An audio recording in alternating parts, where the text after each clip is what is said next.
आप सभी को प्रणाम करता हूं, गौरवशाली मंच को प्रणाम करता हूं। बहुत अच्छा ये आयोजन, आपके शहर में पहली बार आना हुआ। माइक भी इतना हिल रहा है।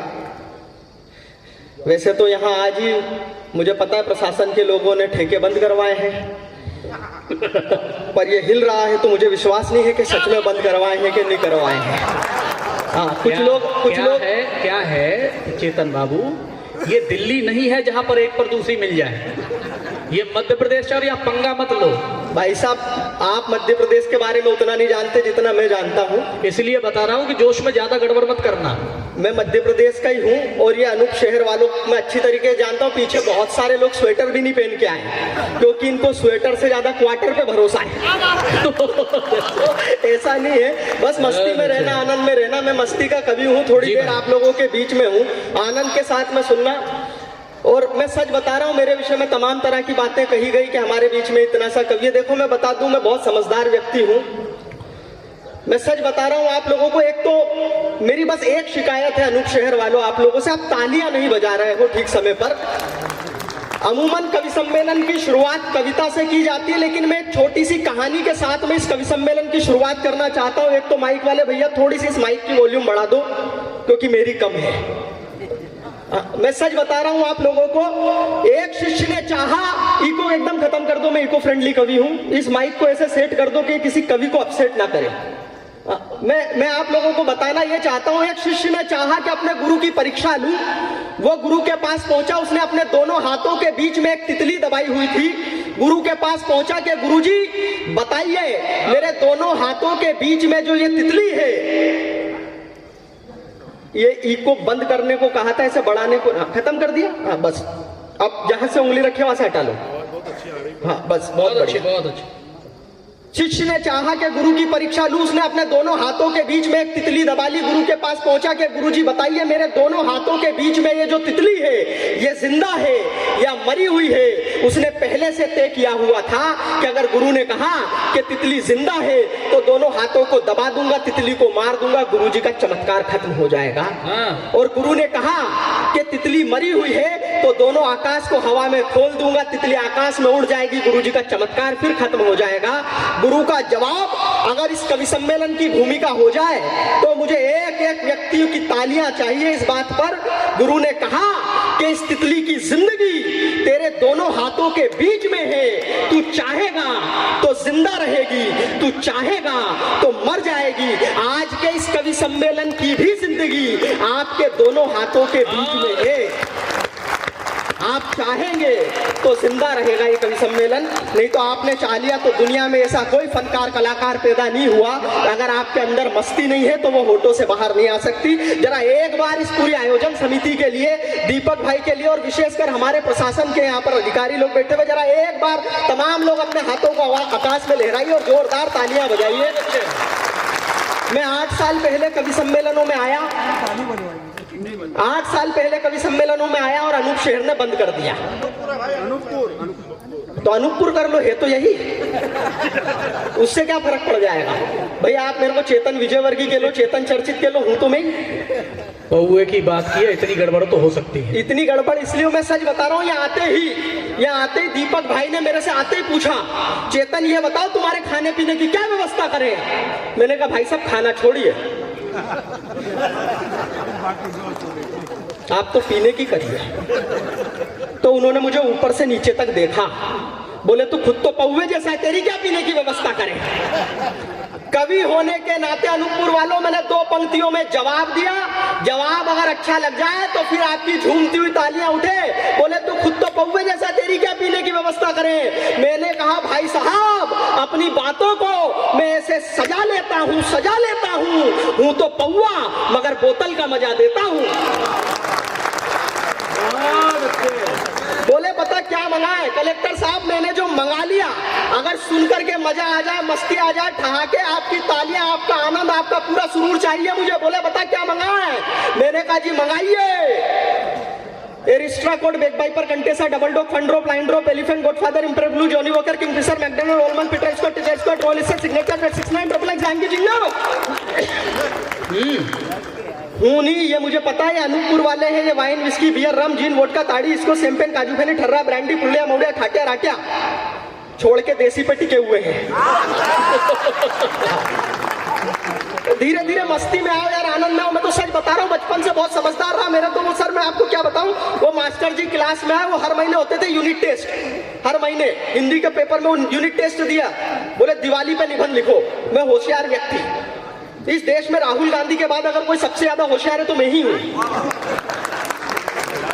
मैं सच बता रहा हूँ आप लोगों को। वो उन्होंने निबंध लिखने को दिया, दिवाली पे निबंध लिखो। मैंने अपना दिमाग लगाया, मस्ती के साथ में शुरू करना। मैंने अपना दिमाग लगाया, मैंने लिखा दिवाली हिंदुओं का प्रमुख त्योहार है। इस दिन हम नए कपड़े पहनते हैं। जैसा लिखे वैसा लिखो। इस दिन हम नए कपड़े पहनते हैं, दीप जला करके दीपों का त्योहार मनाते हैं, पटाखे फोड़ते हैं। लेकिन कुछ लोग इस दिन जुआ खेलते हैं। जुआ खेलना अच्छी बात नहीं है, हमें जुआ नहीं खेलना चाहिए। मैंने कॉपी जमा कर दी। मास्टर जी को मेरी बात क्या बढ़िया लगी कि क्या बढ़िया कहा है, जुआ खेलना अच्छी बात नहीं है, जुआ नहीं खेलना चाहिए। अनूपपुर वालों 10 में से 10 नंबर दिए मुझे। ताली मत बजाओ मेरे भाई, क्योंकि आपके अकेले बजाने से मेरा कोई भला नहीं होगा। वो अगले महीने फिर यूनिट टेस्ट आ गए। इस बार निबंध बदल दिया, बोले होली पे लिखो। मैंने बताया ना, मैं समझदार व्यक्ति। मैंने फिर अपना दिमाग लगाया। ये जितने व्यवधान चल रहे हैं, जितनी भी व्यवस्था चल रही है, मैं तो सच बता रहा हूँ आप लोगों को। मुझे ध्यान है, यहाँ अनूपपुर पहुंचते मैंने देखा एक बच्चा जो है वो चौराहे मनाते हैं, पटाखे फोड़ते हैं। लेकिन कुछ लोग इस दिन जुआ खेलते हैं। जुआ खेलना अच्छी बात नहीं है, हमें जुआ नहीं खेलना चाहिए। मैंने कॉपी जमा कर दी। मास्टर जी को मेरी बात क्या बढ़िया लगी कि क्या बढ़िया कहा है, जुआ खेलना अच्छी बात नहीं है, जुआ नहीं खेलना चाहिए। अनूपपुर वालों 10 में से 10 नंबर दिए मुझे। ताली मत बजाओ मेरे भाई, क्योंकि आपके अकेले बजाने से मेरा कोई भला नहीं होगा। वो अगले महीने फिर यूनिट टेस्ट आ गए। इस बार निबंध बदल दिया, बोले होली पे लिखो। मैंने बताया ना, मैं समझदार व्यक्ति। मैंने फिर अपना दिमाग लगाया। ये जितने व्यवधान चल रहे हैं, जितनी भी व्यवस्था चल रही है, मैं तो सच बता रहा हूँ आप लोगों को। मुझे ध्यान है, यहाँ अनूपपुर पहुंचते मैंने देखा एक बच्चा जो है वो चौराहे पर पेड़ पे फल लगा हुआ था, अमरूद लगा हुआ था। उसने पत्थर उठाया, पत्थर फेंक के मारा। वो पत्थर फल में लगा नहीं, तो बच्चा बोला वो तुम आई जो चूक गौ ससर को। आपके इधर ऐसे ही बोला जाता है, वो तुम आई जो चूक गौ ससर को। तो ये घटना वहां एक महाराज जी देख रहे थे। उन्होंने कहा बेटा ऐसे नहीं बोलना चाहिए, पत्थर फेंक के फल नहीं तोड़ना चाहिए, ये अच्छी संस्कार नहीं, अच्छी बात नहीं है। बच्चा कहाँ मानने वाला था, आपके शहर का था जी। उसने फिर पत्थर उठाया, फिर फेंक के मारा, वो पत्थर फिर नहीं लगा। बच्चा फिर बोला वो तुम्हारी जो चूक दो ससर को। तो महाराज जी ने इस बार हड़काते हुए समझाया, बोले बेटा ऐसा नहीं बोलना चाहिए, पत्थर नहीं फेंकना चाहिए। आप अगर ऐसा करोगे तो बिजली कड़केगी, बिजली तुम्हारे ऊपर गिर जाएगी।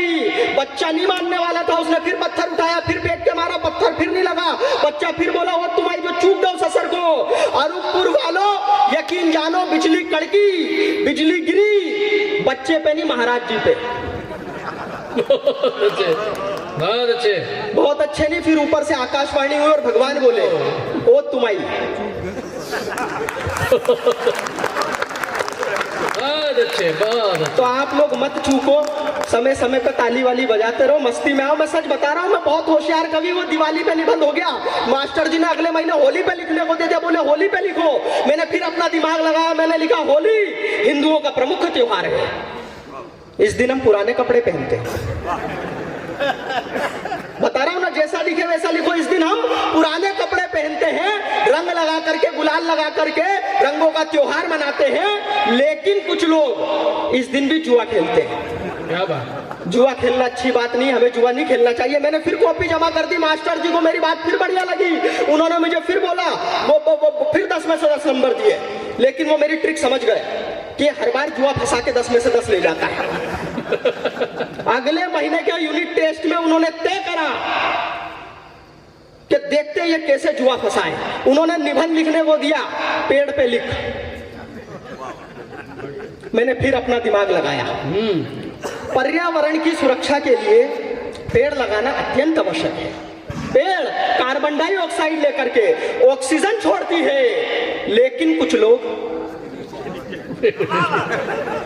बहुत अच्छे भाई साहब, उसके नीचे नहीं, गलत बात। आप जैसी हरकतें नहीं, आप उसके नीचे बिल्कुल भी नहीं। अनूपपुर के लोग समझदार हैं, ये पहले पेड़ काटते हैं। उसकी टेबल कुर्सी बनवाते, फिर उसके ऊपर बैठ के बहुत अच्छे। बहुत अच्छे नहीं, जोरदार ताली बजाते हैं। मस्ती में मैं सच बता रहा हूँ, मनवीर भैया तो इतना बढ़िया संचालन कर रहे हैं, मेरे साथ में घटनाएं बड़ी विचित्र होती है। मैं तो सच बता रहा हूँ, इनके घर गया तो इनका वो बच्चा बाहर आया, वो बोल रहा है मुझसे ताऊ जी नमस्ते। अब आप मुझे देखो, वो मुझसे बोल रहा ताऊ जी नमस्ते, पर मैंने कहा कोई बात नहीं, बच्चा संस्कारी है, मैंने नमस्ते किया, अपने को क्या लेना देना भाई साहब, अपन मध्य प्रदेश वाले, खाओ और जाओ। मैं खा पी के निकल गया। 2 दिन बाद में फिर गया तो बोल रहा चाचा जी नमस्ते। मैंने कहा संस्कारों में कमी आ रही है, ताऊ जी से सीधे चाचा जी, पर अपने को क्या लेना देना, अपन खाने आए हैं, नाश्ता करो और चलो। 3 दिन बाद में फिर गया तो वही मेरे से बोल रहा मामा जी नमस्ते। मैंने कहा इसे रिश्तों के बारे में बिल्कुल नहीं पता है, आज मैं समझा के रहूंगा। मैंने उसे बुलाया, मैंने कहा बेटा इधर आ, पहली बार जब मैं आया तो तूने मुझसे बोला ताऊ जी नमस्ते, दूसरी बार जब मैं आया तो बोल रहा चाचा जी नमस्ते, अभी मैं आया तो बोल रहा मामा जी नमस्ते, तुझे रिश्तों के बारे में कुछ नहीं पता है, मैं तुझे बता के रहूंगा। वो बोले आपको नहीं पता होगा, मैं बताता हूँ। मैंने कहा बताओ। बोले जब आप पहली बार आए तो पापा ने कहा चेतन चर्चित जी आए हैं, मुझे लगा आप उम्र में बड़े होंगे तो मैंने ताऊ जी नमस्ते करा। दूसरी बार जब आप आए तो पापा बोले चेतन चर्चित आया है, तो मुझे लगा आप उम्र में छोटे होंगे तो मैंने चाचा जी नमस्ते कहा।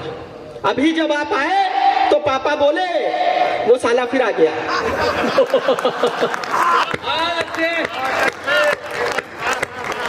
क्या बात है, क्या बात है, बच्चा समझदार था। ऐसा नहीं है, मैं आपको सच बता रहा हूँ, यकीन जानो साहब, मैं तो सच बात, मेरे साथ तो स्थिति बड़ी गड़बड़ होती। मैं भी पॉलिटेक्निक कॉलेज में ही पढ़ा, फिर मैंने बीई किया, हालांकि काम मेरे यही आ रही है कविताएं, लेकिन सच बता रहा हूँ मेरे साथ में मामले बड़े। मैं तो कॉलेज गया तो पीछे से एक आवाज आई, किसका बच्चा खो गया, मम्मी को बोलो बेटा कॉम्प्लेन पिलाए। यहाँ तक तो फिर भी ठीक था, कुछ लड़कियों ने तो मुझे गोदी में ही उठा लिया मुन्ना मुन्ना के। वाह वाली भाई साहब, मेरी स्थिति खराब हो गई वहां पे। मैं सच बता रहा हूँ, कहीं कोई मामला नहीं बन रहा था। मेरे घर के सामने से एक समय पे रोज एक लड़की निकलती थी, मैंने लव लेटर लिखा, दिल का पूरा हाल लिख डाला, और ऐसा घड़ी मुड़ी करके घर के बाहर वो अपने समय पे आई, उठाई और चली गई। मैंने कहा बढ़िया, ये कोई जवाब देगी, उसका कोई जवाब नहीं। 3-4 दिन तक ये क्रम चलता रहा, मैं लिखता रहा, फेंकता रहा, वो आती रही, उठाती रही, ले जाती रही, लेकिन उसका कोई जवाब नहीं। तो मेरा दिमाग खराब, मैंने पूरी हिम्मत करी, हिम्मत देखना मध्य प्रदेश वालों की, मैंने पूरी हिम्मत करी, उसके घर गया और उसके पड़ोसी से पूछी, क्योंकि माँ बाप से पूछने की हिम्मत तो मेरे में भी नहीं थी। मैंने उसके पड़ोसी से पूछी, मैंने कहा भाई साहब आपके पड़ोस वाली लड़की मेरे घर के सामने से रोज निकलती है, मेरा फेंका हुआ लव लेटर भी उठाती है, ये लेके भी जाती है, कोई जवाब नहीं देती, कारण क्या है?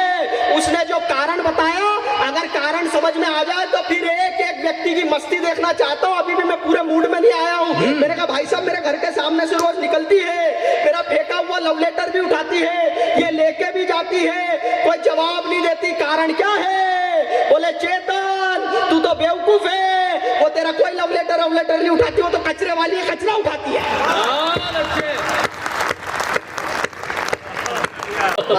6 साल से नंबर 1 है हम। बहुत अच्छे। मैं तो सच बता रहा हूँ आप लोगों को, कहीं कोई मामला नहीं बन रहा था, और बना तो मेरा मामला इतना जोरदार। मैं एक बार बस में सफर कर रहा था अपनी प्रेमिका के साथ में, तो मैं वो खिड़की वाली साइड बैठ गया, वो बगल में बैठी। आदरणीय सर की तमाम जिम्मेदारियां हैं। सर एक बात कहना चाहता हूं, आपकी मौजूदगी में ही ये बात कहना चाहता हूं, पुलिस प्रशासन की वजह से इस तरह के आयोजन हो पाते हैं, और आप लोग तालियों के साथ में विदाई दीजिए। क्योंकि मैं चाहता हूं हमारे अजीत जी उनका सम्मान करें पहले। सर 2 मिनट के लिए रुक जाइए प्लीज। को व्यवस्था संभालने के लिए दी जाती है, वही बिगाड़ते हैं। स्वागत। जरा एक बार तमाम लोग तालियां बजा दीजिए, मैं एक कविता विशेष आप लोगों के बीच में सुनाऊंगा। एक बार एक लड़की मुझे सपरिवार देखने आई, साथ में अपनी कमाऊ माँ और गृहिणी पिता को लाई। मैं किचन में मेहमानों के लिए चाय गरमा रहा था और खिड़की से लड़की को देख देख शर्मा रहा था। लड़की वाले मेरा कद ऊपर से नीचे तक नाप रहे थे, चाय की ट्रे ले जाते समय मेरे हाथ कांप रहे थे। लड़की की माँ चाय की चुस्की लेते हुए बोली, बेटा खाना बना लेते हो ना? खाना बना लेते हो ना? पिताजी ने अपने मतलब का सवाल पूछा। पूछा, झाड़ू पोछा तो लगा लेते हो ना, झाड़ू पोछा तो लगा लेते हो ना। जवाब में हमारे पिताजी बोले, हमारा बेटा सर्वगुण संपन्न है, उसे सब कुछ आता है, बिल्कुल बेल जैसा एकदम सीधा साधा है। बेल जैसा? हाँ, कह रहे बिल्कुल बेल जैसा एकदम सीधा साधा है। लड़की वालों ने थोड़ा थोड़ा और हमने भरपेट नाश्ता किया। हम क्यों छोड़े, जैसे हमारे कवि नहीं छोड़ रहे। हम लोगों ने थोड़ा तो उन्होंने थोड़ा थोड़ा और हमने भरपेट नाश्ता किया। फिर मुझे लड़की के साथ अकेले में बात करने का मौका दिया। वो हम दोनों को भेज दिया कमरे में अकेले में बात करने के लिए। अनूपपुर वालों यकीन जानो 10 मिनट तक पिन ड्रॉप साइलेंट, ना मैं कुछ बोला ना वो कुछ बोली। फिर हिम्मत करके मैं ही बोला, बहन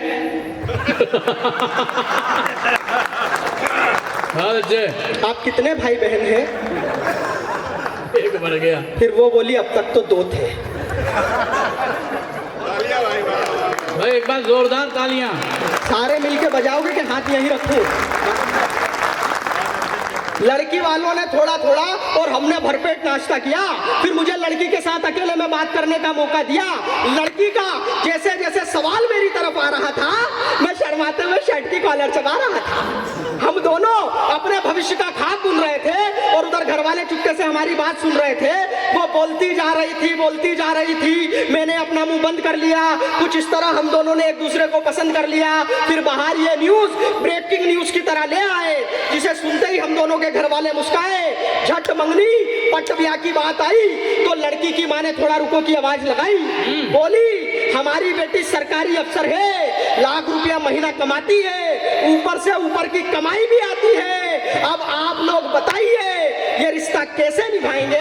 हमारी बेटी बहुत कीमती है, कितना दहेज दे पाएंगे? क्या बात है। हमारी बेटी बहुत कीमती है। आपकी कमजोर तालियां मुझे कमजोर कर देगी। कहीं अंजुम रहबर जी ने कहा कि अपने जख्मों को भी आईना बनाया हमने। आपको हंसता हुआ चेहरा दिखाने के लिए इतना आसान नहीं होता खुद का तमाशा करना। कलेजा चाहिए जमाने को हंसाने के लिए। पहले कवि की भूमिका में हूँ, बड़े लोगों की अगवानी में हूँ, तमाम व्यवधानों के बीच में खड़ा हूँ। लेकिन अगर मैं अपना काम पूरी ईमानदारी से कर रहा हूँ तो जरा मेरी 2 पंक्तियां पूरी ईमानदारी के साथ में आप लोग सुन के बताइएगा। हमें तो चाहिए बड़ा सा बंगला, लग्जरी कार, मंजूर हो तो हाँ करूँ, वरना सब बात बेकार। मेरे गरीब पिता बेबस और लाचार, कहाँ से दे पाते बंगला और कार? लड़की वालों के सामने हाथ जोड़कर बोले हम दहेज नहीं दे पाएंगे, हम दहेज नहीं दे पाएंगे। दहेज की इस आग में अपने बेटे को नहीं जलाएंगे। अपमान के इस घूट से मेरा हृदय तक रो रहा था। मैं सर से लेकर पांव तक पसीने पसीने हो रहा था। तभी मेरी नींद टूटी। वाह क्या कहने। आप लोगों का ठहाका फूटा, लेकिन अगली पंक्ति अगर इस ठहाके को संवेदना में बदल दूं तो मुझे एक एक व्यक्ति की वो तालियां चाहिए जिसके लिए मैंने आप लोगों से आग्रह किया था। तभी तभी तभी तभी तभी मेरी नींद टूटी तो खुद को बिस्तर पर पाया। इस भयानक सपने ने मुझे सारी सारी सारी रात जगाया। आज मेरा मन दहेज के दानव का दिया हर दर्द मानता है। बेटी के बाप पर क्या बीतती है बस उसका दिल जानता है। क्या कहने। वाह बेटी के बाप पर किसी ने क्या खूब कहा साहब कि जो कुछ बचा बचाया था वो सर चला गया। बीवी के मेरे एक एक जेवर चला गया। क्या बात। इससे बड़ा क्या दर्द होगा? जो कुछ बचा बचाया था वो जर चला गया। बीवी के मेरे एक एक जेवर चला गया। कुछ कर्ज ले लिया था मैंने मकान पर, बेटी का घर बसाया, खुद का घर चला गया। वाह क्या कहने। अंतिम 2 पंक्ति आपकी विदाई की आशीर्वाद की भरपूर तालियों के साथ में मुझे विदाई देना कि बेटी के बाप पर क्या बीतती है बस उसका दिल जानता है। इस घटना के बाद ये बात मेरे जहन में कुछ यूं घुल गई। सही मायने में उस रात मेरी नींद नहीं टूटी बल्कि मेरी आंखें खुल गई। क्या बात है। अगर आपकी भी आंखें खुल गई हो तो जरा दोनों हाथों को हवा में उठाइए और जोरदार तालियां बजाइए। बहुत बहुत आभार अनुपुर, बहुत धन्यवाद।